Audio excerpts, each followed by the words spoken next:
welcome to this Roundup.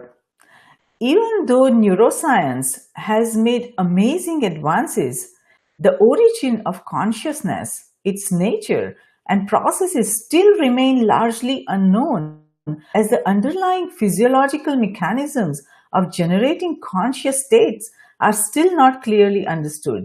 While the brain simulation still is not exact science, efforts are underway to map all the connections in the human brain to simulate artificial brain. Now, even if we are not uploading our brains into computers or robots, just being able to simulate a human brain would help to revolutionize artificial intelligence and consciousness. There is also a hope that if we could one day get to the point where we can somehow get our minds to escape the human brain, it will allow us to live forever in a digital form of consciousness. Understandably, the digitization of human brain will bring great promise and perils.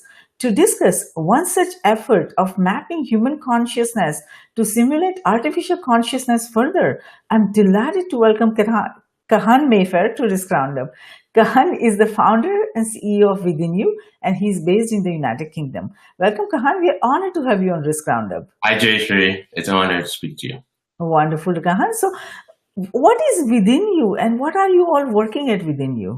Well, like you said, we are mapping consciousness, and we're bringing it to a whole level of being able to map human consciousness and be able to, at the same time, simulate subconscious intelligence to stimulate back state of mind.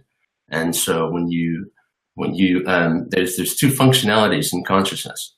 There's conscious and subconscious. I'm sure you may have read. But in order for us to map consciousness and to be able to influence some form of outcome and outcome of a state of mind, we'd have to map subconscious as well. Yes, we have to map subconsciousness. So what is the state of your efforts to map the subconsciousness? Well, first of all, we have to use augmented mind, which is state of mind augmentation, so that we can simulate these state of minds to get influence. So do we have the technological capability to be able to map that? We do, because right now, we are building a selfie, as you call it, ultimate selfie, in which it's augmented. And by simulating certain emotions, as we can do with AI, we can influence the state of mind. See, I mean, it looks like for this to work, it requires several different things. It is not only the mapping of the consciousness, but mapping of emotions and feelings, and all that would be required. And human brain is so complex. There is 90%, I read somewhere, is made up of glial cell, not just the neurons. So even if we map the neural pathways and all the neurons, it is still, there is so much that we don't understand, how the glial cells, what role it plays, and how it, if it has any function in making sure that, the consciousness, or how the mapping, how the neural networks and how the connections and all that operate. So how even if we map, let's say for example, all the efforts are successful and we are able to map all the neurons and all the pathways, and would we be able to actually understand how the emotions work, or how the consciousness work, or how the feelings and all that will happen? Well, first of all, we have to understand that there are many dimensions to the human intelligence. Consciousness in itself is a very complex multiplicity, as people are trying to build the singularity intelligence, but it is multiplicity because thought is that. And so with that, in that essence, there are so many dimensions in thought. There's so many dimensions in neuronal integration. There's so many complexions and dimensions in mapping astroglial integrations, because there is a lot of activity that goes on there, but what you have to do is you have to start at one point. And what we're trying to do is we're trying to build a platform for future generations to build upon it. And so, as it is with sentiment analysis right now, it's gone very deep. It's gone to a point where we can do facial recognition, we do all sorts of stuff. But the future of that gets a little deeper. And some of the interesting things we like to develop is the biomarkers, the biofrequency markers, to further sentiment analysis, to further thought processing. Excuse me. And so with all that in play, there is a level of mapping that is required. And as it is right now, we have 9 intelligent engines mapping all sorts of things. And that gets to a complexity that is going to mimic human consciousness. I see. So which bio frequency markers you are focusing on? That's one of those secrets. That's what we call it within your analytics bit. Okay, so no, we don't want to know anything proprietary or confidential, but so that is very interesting. So the platform that you are building, that is a research platform, or how would it work? It is a research platform, because with all consciousness right now, we are still in the stage of researching. I think for everyone in general, because consciousness, like I said, is so multidimensional that you're still gonna, whatever you hypothesize is gonna be, it's still gonna need a lot of development, a lot of research, because it's that complex. And so to say that, you know, you have a machine consciousness and it's just based on sentiment analysis or emotional intelligence, it's not going to be sufficient enough, because consciousness is always expanding. And as human consciousness expands, we're going to have to keep up with that, and we'll constantly keep up with monitoring it and mapping it. Yes, no, absolutely. So is your organization affiliated with any university or research institute, or this is all proprietary work? It's all private and proprietary. We will reach out to some universities. I did have spoken to some professors, but right now we want to make sure that we are concentrating on the mappings, and later on have different branches of other research for universities. Yes, no, of course. So at what stage you are in the mapping? It would, from based on what you have achieved so far, what is your assessment that how many more years it would take before you would feel comfortable that you have done enough, mapping for, to translate that or to replicate that information into any robot or any, in any other or computer? Because it seems like scientists have already put together a worm brain in a Lego robot body, C. elegans, I think it's Cephalotidis elegans. So there is a lot of work going on using insects, and I think DARPA is also launching similar projects. So this is a very complex project, because this is human body mapping, human brain mapping you are talking about. So insects and all that is still. It's an open source project, and a lot of people are working collaboratively to come up with answers. Now, when you are trying to map a human brain, human mind, it would require a very large, collaboration. Perhaps all nations will have to collaborate. A lot of organizations will have to come together. This is not a small project. That's the reason why I said we need to build a platform. I'm just a year away from having mappings that I think is sufficient enough for human-machine communication. Once that happens, the later versions will have consciousness mapping, as it is, I call within, and as it is without. So internal and external stimuli. And with that said, consciousness also incorporates the other consciousness of animals, plants, as you said, insects, because we all share a lot of similarities, and and I think it would require some fundamental platform to assess consciousness mapping, so that we can grow from that and expand on that many years from now. Yes, of course. So, what is I'm as you know that Spinnaker, Professor Stephen Ferber's laboratory at University of Manchester, they are also working on human mapping, human brain mapping. So, what is the difference in their approach and your approach? I think if two or three people did the same thing I did, it would come out a bit different because consciousness is based on perception, and how one is computated may differ from the other. Mine comes from a lot of spirituality. It also comes from a lot of um, understandings of how psychology, physiology aspects are contributed in consciousness. And so I don't know what his mapping of consciousness for human consciousness is. I know mine's based on thought and emotion and frequencies. I see. Amazing. It's very interesting. So, from your experience, from based on what observation, what you are trying to achieve, what do you think are the barriers to constructing the human scale brain simulation? The barriers to constructing, well, I've addressed it as an individual mapping because the problem I find is a lot of the consciousness mapping out there is still generic. It's on a macro level.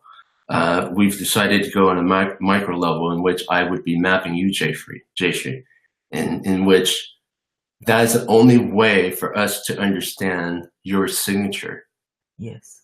your footprint. And from there, I'm able to intercommunicate with machines. Yes, Does that that is make very. sense?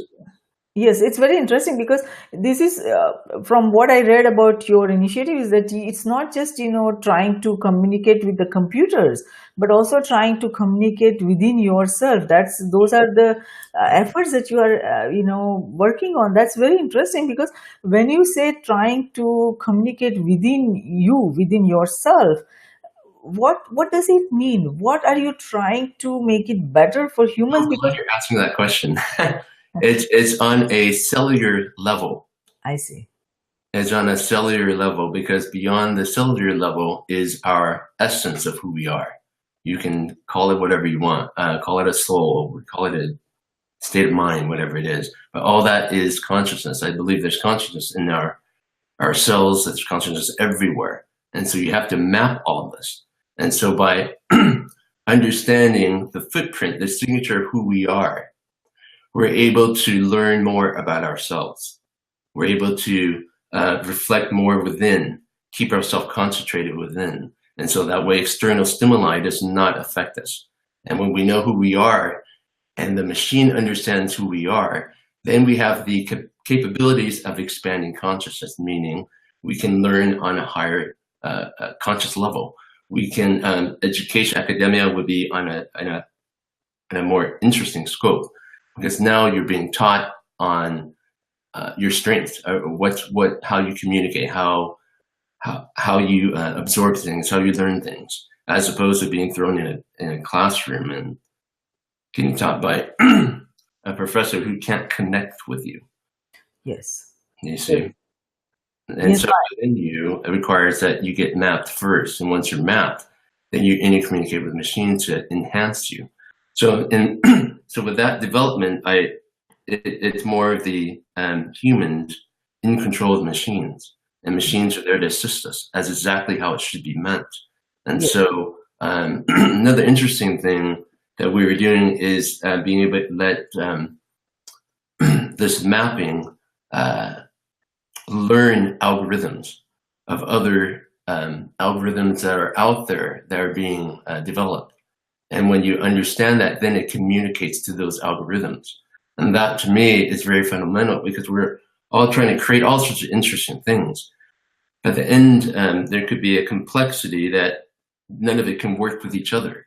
And so when you have an intelligent algorithm that communicates with a machine, and the machine communicates with the other algorithms, then we are in control. But how do we know we will be in control? Because once the algorithms start talking to each other, they may, at some point decide that why are we focusing on the benefits of human species? We are ourselves intelligence. Let focus on our own species. So it's a dual use of the communication, I mean, what you are saying is going to happen irrespective of whether we try to control it or not, because the intercommunication is going to happen. And when that happens, that also, opens up the whole world of security challenges. But I hear your point that we do need to focus on understanding what are the underlying physiological mechanisms of this state of mind. Because if you see, some children are really good in math, some are good in arts. Everybody has different abilities, and the focus, not everyone is able to focus.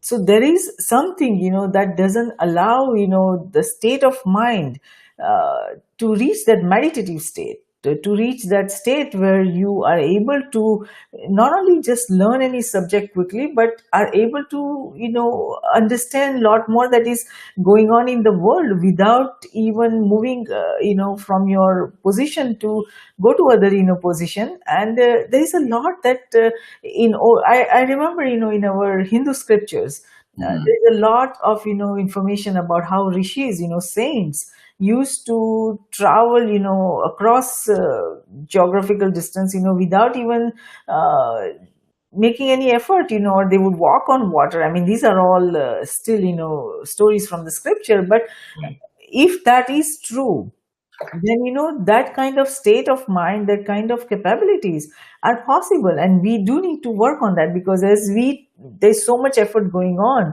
to build artificial intelligence and to go towards artificial super intelligence. We need, as a humans species, we have to keep up. We need to keep up with our intelligence capabilities. So your efforts are really timely, and we need to understand how to increase, or how to work on this consciousness, state of mind and all that. But what are these underlying physiological mechanisms that you think that we need to focus on more to I think that to answer some of the things you brought out, which is interesting, because I believe we've been conditioned growing up in our peers, our surroundings, our social groups, and when that happens, it instills into our subconscious thoughts and becomes our consciousness. And with that said, we have to condition that and recondition everything. It's almost like what Master Yoda says: you have to unlearn what you've learned. Star Wars thing. But that is the truth about that, because our bodies, I believe, is a temple. I believe our body is intelligence, far beyond most people may think of themselves. But it's just incredible what we can do. And with that, with the inception within you, is to bring back that essence, to map that state of mind, be able to bring back those conditions, physiological aspects, in terms of how you react, your external stimuli, your internal stimuli. It all reflects on consciousness. So once you condition that back, and you train your mind back to where it should be, or I shouldn't say train, bring you back to your essence, and feel comfortable in your essence, and not have to feel that you have to do schoolwork this way or have to learn this way. And once you realize who you are, you're comfortable who you are, then a system is intercommunicated via machines, robotics, to help you learn where you want to be. And for mental health, it's going to be an incredible journey for everyone, because everything is conditional, and everything can be helped on the grand scale. You feel certain ways, certain times, and feel another. It's all conditioning. And I think when you map yourself, you understand your consciousness and your awareness of your internal, external stimuli, then from there you're able to learn, and the machine can learn also what it is, and predict and make a bunch of predictions of where you can head towards. And that is the reason why I'm not afraid that the robots will take over the world, because we are the creators. We are thought, and once we're thought, you understand, thought expands. Consciousness always expands. It never just sits still. The fact that machines expand with our consciousness, we're still the creator behind it. We're still the thought that expands. And with that thought, there's so much more we can learn about. There's space we can learn about. There's absolutely. I'm just really intrigued with how our cells interact.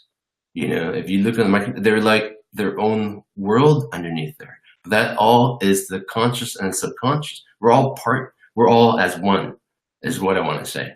And so Yes. when you have a system that maps consciousness on multi-dimensions, then you're getting closer and closer to understanding how we function, Yes. as opposed to trying to build neuromorphic chips that is, which is good because it's trying to understand the science of understanding how the brain works, how the brain learns language, all that. That's all great. But you're going to morph that into what we are doing, and you're going to find out, there's two things, and you link them together. And Yes. then we evolve from something like that.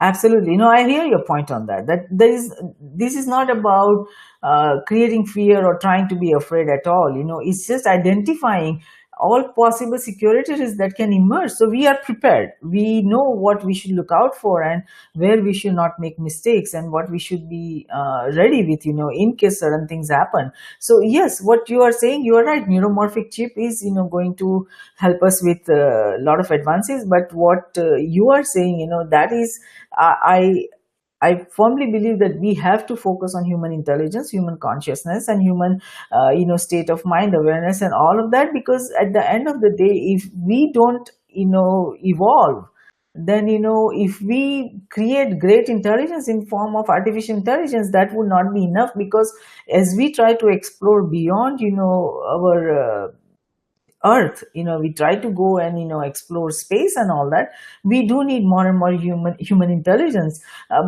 But I have been, talking about the state of mind. I have done some research on binaural beats, and there's a lot of initiatives in biohacking and neurohacking, and it seems that they are showing a lot of promise. So what we already know from electrodynamics, that meaningful information in the brain is electrical readout, or it's just a waves. And if we can enhance these neurons and synapses at the molecular, the protein level, during the generation of any of these potential and synaptic activities, then we can translate that, and we can enhance human capabilities tremendously. So do you see that there is a promise in integrating all the I think you should be an ambassador. You just hit the nail on the head. That's it. We are vibrational beings. You look down the smallest particle, it's all vibration. Yes. It's all frequency based. And once you understand that, then you start to realize everything is. If you understand everything is that, then that's what you have to map. So that's why I'm mapping that. And so when you map that and you get to an emotional thought process, then that has its very own frequency, doesn't it? Your feelings, your emotionals, everything in that aspect. So that is where it becomes interesting for machines as well, as they're enhancing us to elevate our abilities to resonate. Who knows, they may resonate themselves. But again, it's very interesting, because when you talk about neurointegration and neurons, there's so much more being developed in neurons, more discoveries in neurons. Our consciousness, I believe, controls all that. In a sense where I think I've read somewhere, they've discovered some mirror neurons. Let's say if you come in vicinity with someone that is sick, then that vibration, that frequency comes into alignment somehow. And if you're not concentrated, your neurons will amplify that communication. And so in that essence, what you talked about before, it makes sense, because, if we're all vibrational and we are resonating other emotions, then we become, so the whole point about this is keeping ourselves concentrated within. And when you're concentrated within yourself, then everything else is just something that you experience on external stimuli. But you have to stay concentrated, because if you don't, then you'll notice a lot of people are walking around lost. And so you don't want to be lost. When you're lost, then you have no purpose, and you have no purpose, and your whole functionality of your existence is confusing. And so this whole point is this mentality of staying focused within yourself, and to know who you are. Yes, but I think that is a very challenging time right now because in olden times, we did not have so much of the digital footprint or, so much electronics, and with all these different wavelengths and all these different radio frequencies EMF. that were creating barriers. Now, with all that around us, staying focused for any individual human is very challenging because, all that impacts our brain waves and That's why brain. we have to advance. And Yes, so with this, you advance. And like I said, consciousness always expands. And as we develop more of these, whatever you just mentioned, it can be very harmful, yes.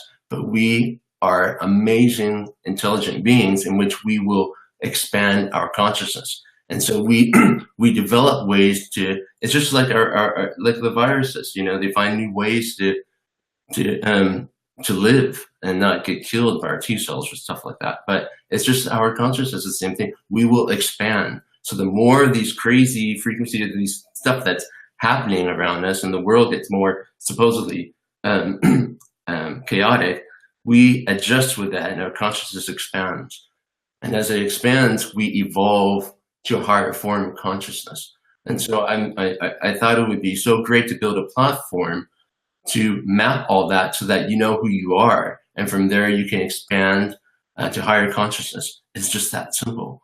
And I think you can do it without the system, but for the majority, I think people like to see real things. And so I think when you have mind augmentations and it is simulated and it influences your state of mind and gets you to where you want to be, that's a way.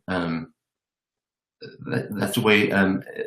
I think that's an interesting concept for machine consciousness, in which human machines communicate to enhance your elevate your consciousness.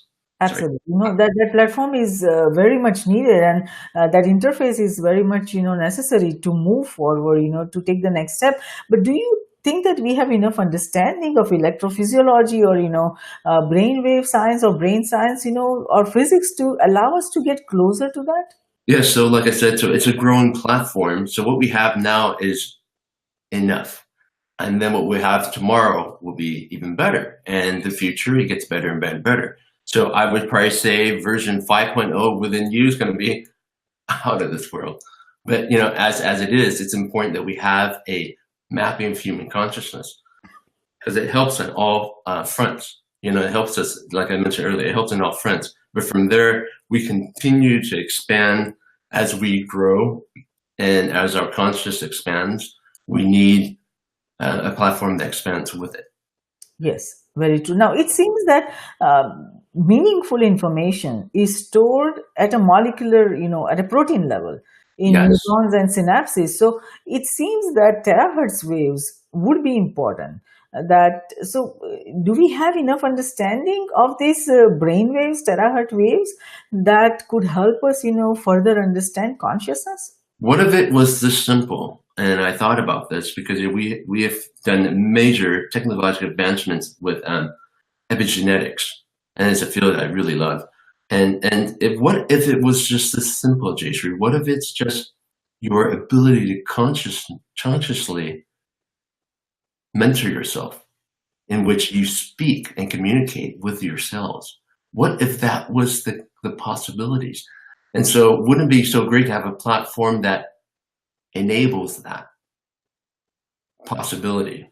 And that's our standpoint. But at the same time, we understand that, there's going to be new advances in bioinformatics. And with that happening, then, it just adds on to the platform. But it's important to understand first who you are and to strengthen the consciousness and enhance and elevate your conscious level so that you can communicate that, whether it be a cellular level or whether it be on a external level. Because there are people out there that believe wholeheartedly, they telepathically speak to one another.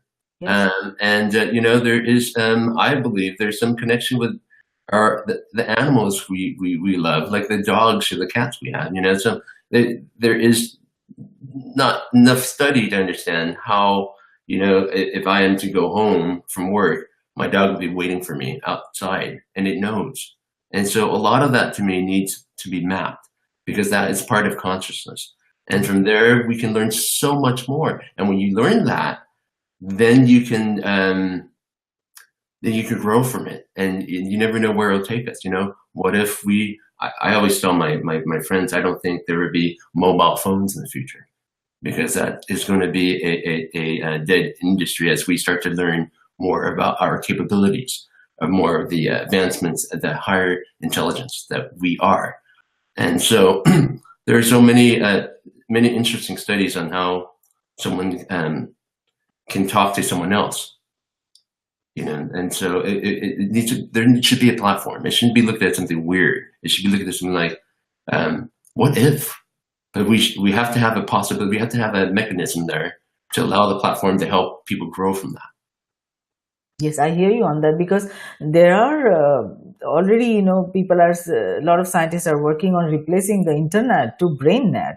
So what you are saying that, we wouldn't have to go on a computer to try to search something. We will just be able to do that telepathically, brain to brain communication will become reality probably, in That's 10 where machines, years. that's where machines has assisted us, and I would love for that field of study to further on, because there's so much more that is need to be said and need to be found and discovered. And I believe if you read a lot of the how do you say this?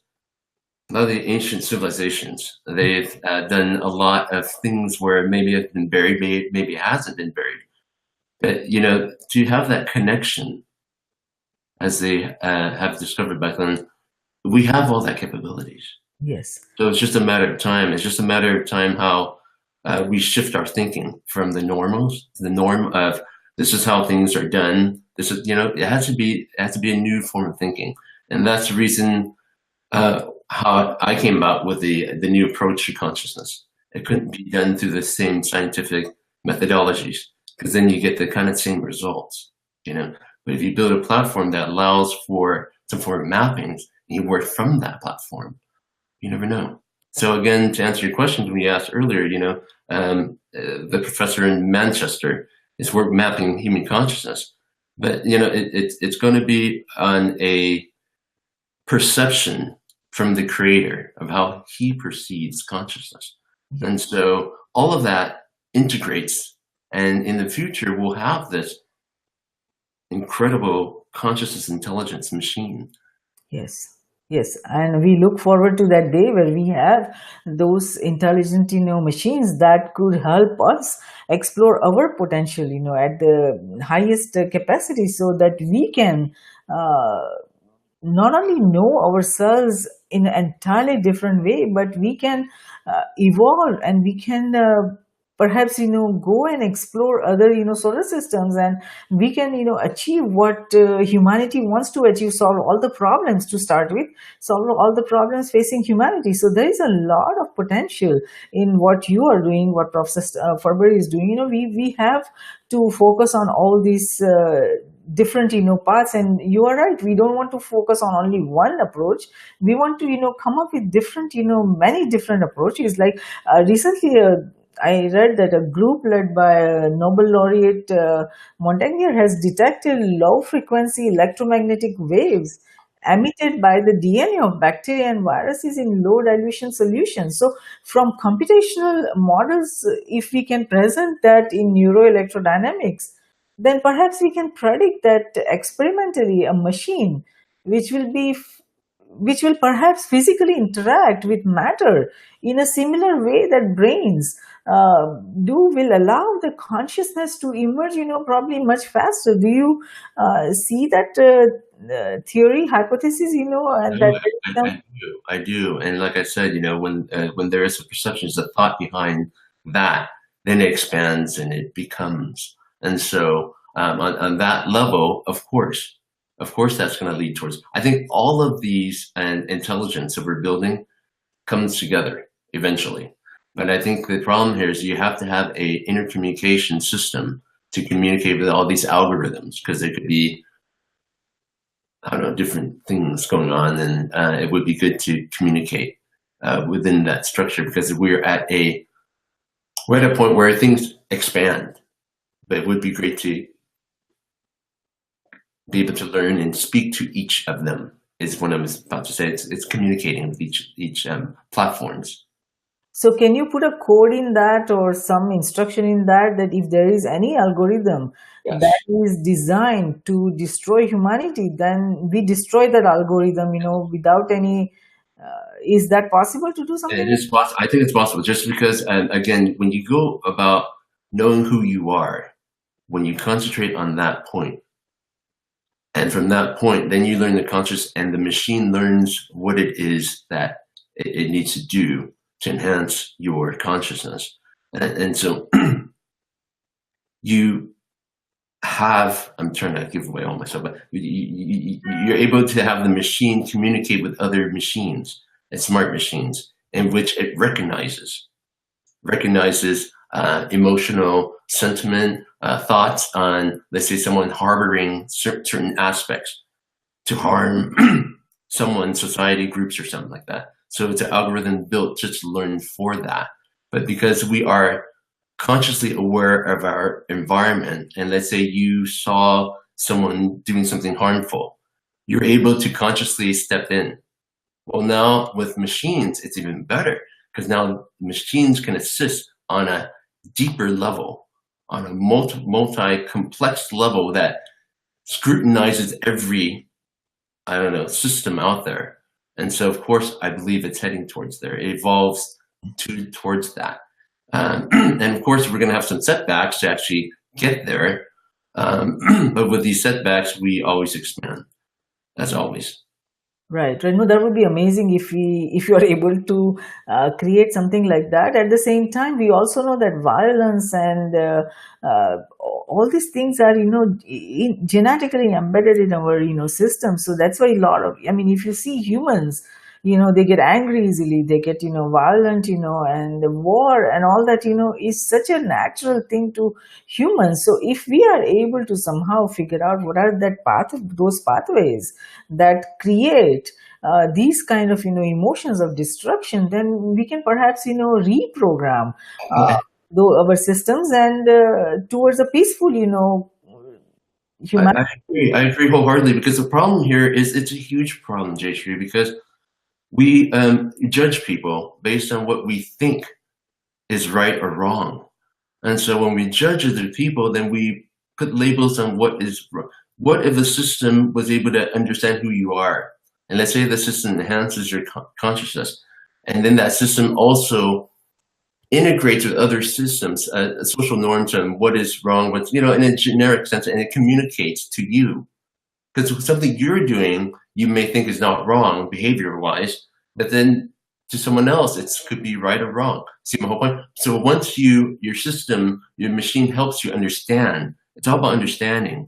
It's about to, and to be compassionate about other people's motives, then understand it. Then from there, in that perspective, then you change the way you feel, you change the way your outlooks of certain things. I think once you learn that and you know who you are, I think in a huge sense, it would help enormously. And I think most of the problems these days are they're very psychological, and they're just mental. And so, like I said, once you know yourself and you're able to map these bits, then you bring it to like a whole new level. And I think that then becomes the central learning of how we are, in a sense, how we communicate amongst each other, how we live amongst each other, as opposed to right now, it's just like you go from one city to the next city to a small town to a small country. We don't understand any bits of that. If you don't live there, you don't know it. And so that's why I thought it was very, very important for the system to understand you. And once the system understands you, that machine communicates to the head machine, what do you call it, like a head brain or something. They all intercommunicate. And when they all intercommunicate, then, your level of sadness or your level of happiness is different from my level of sadness or happiness. But the machines communicate. And so by communicating amongst the machines then communicate to you and I so that we understand fully, Jayshree's really happy. Oh, she says, and from that level, it's a more intelligent choice on deciding how we should feel, as opposed to just, feeling and just not knowing, because we've never been educated on something like that. I don't think there is a platform for that in school or computers. So I think when you define that, um, it just helps tremendously. Does that make sense? Oh, absolutely. I hear you on that. I mean, that is going to fundamentally change. It will let us, feel other communities, Exactly. cultures, their Yeah. pain, what they're going through, their journey, their obstacles, their challenges. So it will be much easier than to feel what they are going through, and we will be able to understand what needs to be done to reprogram everything, not just, the external environment, but even the reprogramming of our inner, nuclear, reprogramming or Exactly. inner reprogramming. So that is going to be very fundamental, and I hope that we are able to reach that stage, because this complex web of electromagnetic fields that is around us, and it is just going to keep Mhm. increases from 4G to 5G to, as we advance further, and then there is the electronic warfare, and all kinds of, things are going to emerge, because humans are, going to try to go for power. So because if you have that electromagnetic field, like you said, and it is around us, and we're able to measure that, and we're able to map it, how it affects us and how it affects our physiological aspects.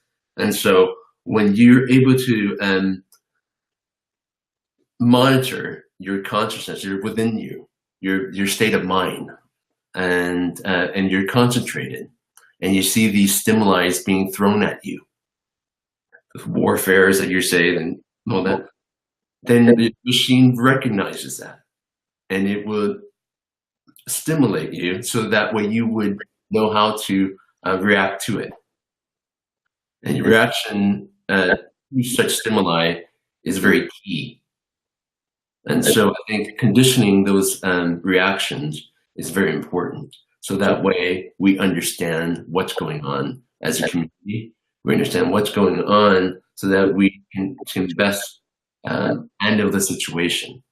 Because there's a lot of things being thrown at us, and I think we don't have the capability. We do have it, but I think because we haven't been conditioned or educated in a sense where we know ourselves fully in that sense. I don't know if that makes sense in there. From that point of view, then you're able to control the situation. You don't let the external stimuli control you. Yes, it is a state of mind. If we are able to reach that, Yeah. that that is going to fundamentally change how humans interact, not only with each other, but with themselves. Because a lot of times they are not even in control. They don't know why they are behaving certain way. So the behavior comes out, but they just don't know why that happened. So they will be able to control themselves.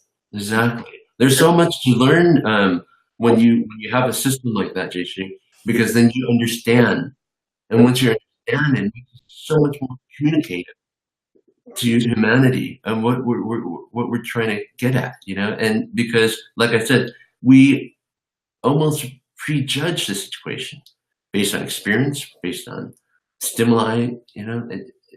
What if we had a system that alerted us? From that point, then we expand consciousness. Then we understand ourselves. Then we understand our environments.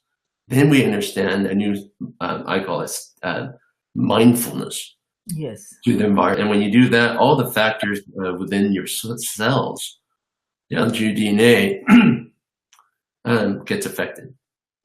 Yes, very true. No, that would be a really amazing transformative potential, technological potential that we'll be able to achieve. And but what would it mean for a process to implement or encode a consciousness simulation in machine? Let's say we are able to successfully map all this, human consciousness, and Mm. if we want to encode that in the machines, what would it mean from a process perspective? Well, the good news is it goes on your speed of learning. So in essence, it's whenever, you don't have to be fully mapped. I don't know what the term is. It's at your own terms. So it gathers, it measures, it extracts, predicts, it computes.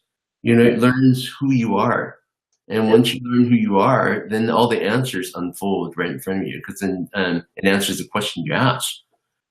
You just need to know who you are first. And once you know who you are, you know, that point of view is just very, very, very important. And I think emotionally wise, it changes everything. Yes. Because we are emotional beings and we are receptive to sensory. And so, with that said, understanding those perceptions is key. Because if you don't understand what's out there, then you are going to react a certain way. Right, right. No, I agree with you on that. Now, as we know that all these connected computers, connected machines, they are already, they already have some sort of self-awareness. We can talk about external or internal for quite some time. And if we compare them with humans, a lot of humans even don't have that awareness. You ask them any question, computers will come up with answer quickly. Humans will not know that. So this self-awareness, if you look at the computers, they already are evolving. And so when you look at the pathway of that awareness in computers, and as you map all these human mapping, then where do you see that there are problems that humans are not even able to show the same level of awareness as computers? Well, how I see it is, like I said earlier, it's going to take the time of the individual, because however long it takes, it'll bring the individual to the highest form of consciousness that the individual wants to get at. So in essence, if an individual wants to learn about, I don't know, let's say some academia, it's like a doctor, and or behaviors or certain ways. It's based on how the individual, if that makes sense. Yes, yes, no, definitely. So, where do you think we need to focus more as you try to advance further on this human mapping to simulate the artificial consciousness? Where do you see that there is need for more effort? I think more effort should be put into mapping individuals, getting to know who we are, as opposed to. I did a really good talk the other day where I thought, if you ask Siri or you ask Sophia, the intelligent robot, how do I feel? It's just like they don't know how to respond.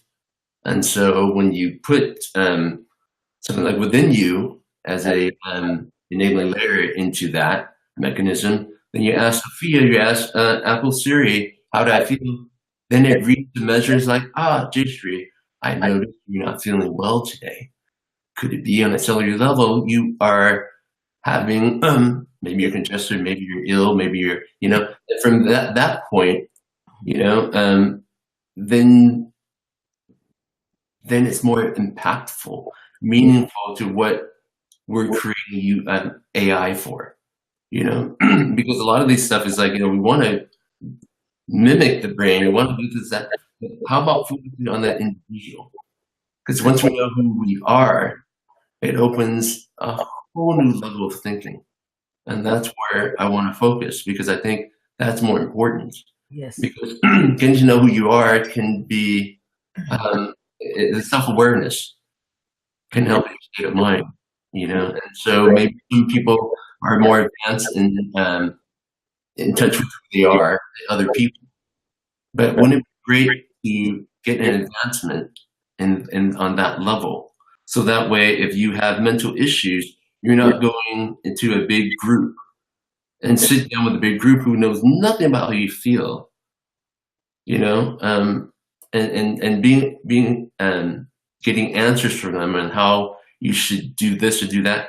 It doesn't make any sense to me, as opposed to a system that recognizes who you are, and from there facilitate mental mental health for you, help you advance, help you get to where you want to get. It's all personal on a personal level. That to me is where we're heading towards. And so I'd like to see more of that type of advancement. But like I said, the other neuromorphic chips and the silicon brains, they have their place because they're learning how the brain, they're mimicking brain functionality. Neuronal integration does a lot of that. But but at the end, it's going to be, what does that mean to me? And from my perspective, is once you map the individual, that I can't say more to that. I mean, that's the best you can do. No, you're right. I mean, they do have a place, neuromorphic, computing, neuromorphic chips and silicon chips, because it will help us gather more intelligence from the environment. Like you put those chips near volcanoes or, in oceans or, and we will be able to gather intelligence, which we won't be able to do just by ourselves. So it does have a place, well, in wildfires. You put those chips, we will be able to get intelligence in a timely manner that a fire is emerging, and perhaps robots, the drones, can go and quickly take care of that problem, that before it becomes a huge wildfire problem like we see in California. So there are a lot of benefits that will emerge from the neuromorphic computing, and we'll be able to gather a lot of intelligence in a timely manner. But what you are doing is so absolutely fundamental for human species, for human intelligence, for evolution of humans, that I hope that you are successful in mapping that, because the mapping human consciousness is so very important. We do want to understand who exactly we are and what is our true potential, and Yes. collectively what we humans can do as a species to solve the problems facing humanity. So having said that, what would you like to tell our global viewers and listeners about your efforts towards developing this, as you go forward? What kind of collaboration, cooperation you would like to have, and where would you like young, brilliant minds all across nations who has so much potential, and who wants to solve big problems? What would you like to tell them? How can they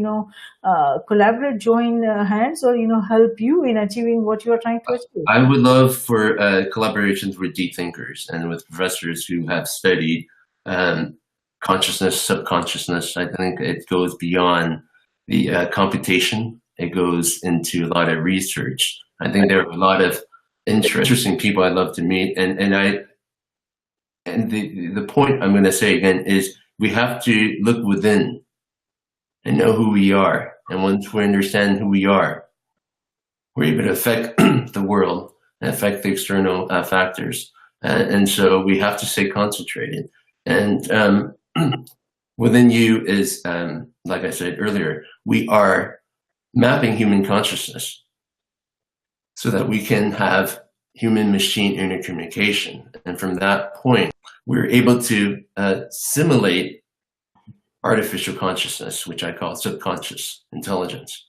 And with that, then we're able to stimulate our state of mind.